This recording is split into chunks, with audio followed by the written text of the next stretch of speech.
गया जिले में नक्सलियों के खिलाफ चलाए जा रहे विशेष छापामारी एवं तलाशी अभियान के तहत गया पुलिस एवं एसटीएफ को एक बड़ी सफलता हाथ लगी है। एसएसपी ने बताया कि पुलिस के दबाव और लगातार हो रही कार्रवाई से घबराकर 3 लाख रुपए के इनामी एवं कुख्यात नक्सली सब जोनल कमांडर अखिलेश सिंह भोक्ता उर्फ पत्रकी ने आत्मसमर्पण कर दिया है। उसकी निशानादेही पर पुलिस ने 60 आईईडी बम, एक सेमी ऑटोमेटिक राइफल मैगजीन सहित भी बरामद की गई है। आत्मसमर्पण करने वाला नक्सली कमांडर पिछले 10 वर्षों से फरार था और गया तथा औरंगाबाद जिलों के विभिन्न थाना क्षेत्रों में 17 से अधिक नक्सली मामलों में संलिप्त रहा है। नक्सलियों के खिलाफ बिहार पुलिस का, एसटीएफ का, गया पुलिस का अभियान लगातार चल रहा है और जिसमें कि जो महत्वपूर्ण नक्सली हैं उनकी गिरफ्तारी के लिए लगातार आसूचना संकलन और छापेमारी लगातार चल रही है।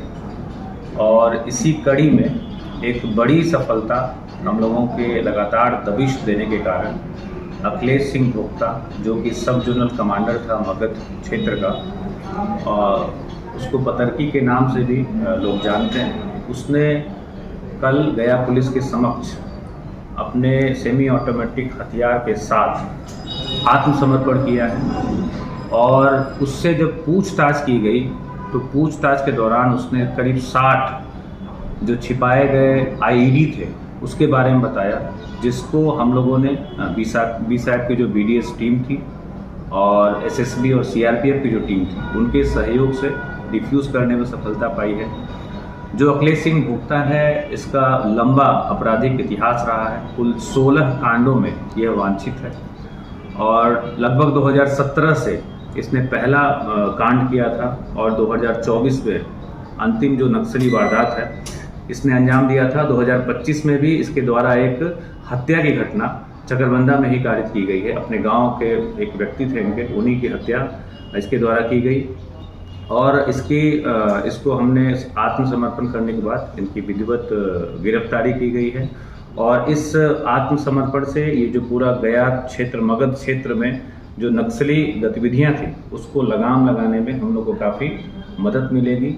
और इसमें जो भी बचे हुए हैं लोग नक्सली गतिविधियों में लगे हुए हैं या वांछित हैं पूर्व के कांडों में, उनकी गिरफ्तारी का भी लगातार प्रयास किया जा रहा है। इस कड़ी में एक चीज़ और मैं बताना चाहूँगा कि पिछले 5 महीनों में गया पुलिस, एसटीएफ और जो सीएपीएफ की जो हमारी कंपनीज़ हैं उनके सहयोग से लगातार छापेमारी की गई है, जिसमें हम लोगों को करीब 30 नक्सलियों को गिरफ्तार हम लोगों ने किया है पिछले 5 महीनों में। और इन 60 आईडी जो कल डिफ्यूज़ किए गए, इनके अतिरिक्त 22 अन्य आईडी की जब्ती हुई है।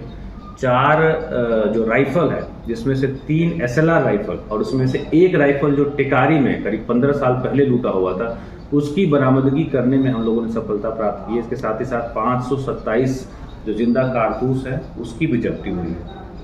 तो नक्सलियों के खिलाफ जो हमारा अभियान है वो चलता रहेगा। और जो अखिलेश सिंह भोक्ता ने जो आत्मसमर्पण किया है, इसमें जो बिहार सरकार का जो संकल्प है गृह विभाग का 2023 का, उसके तहत जो पुनर्वास में जितनी सहायता मिलती है सारी सहायता इनको उपलब्ध कराई जाएगी।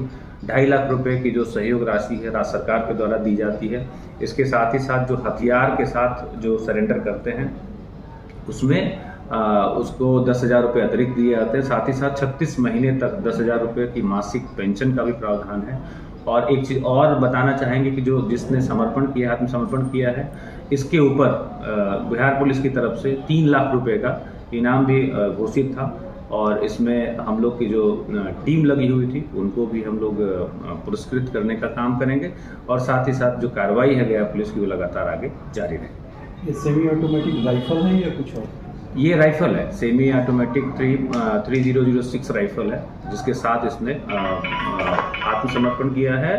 और इसके द्वारा ये भी बताया गया कि इस हथियार की सहायता से भी उसने जो एक घटना जो कारित की गई है जिसका सत्यापन हम लोग इस हथियार को एफएसएल में भेज के उसकी सत्यापन कराएंगे। वो जो 2025 में हत्या हुई थी चकरबंदा में जी, इसके भाई है ये किया, तो उसमें और भी लोग थे, एक तो शायद गिरफ्तार हुए हैं। हाँ, गिरफ्तारी हुई है।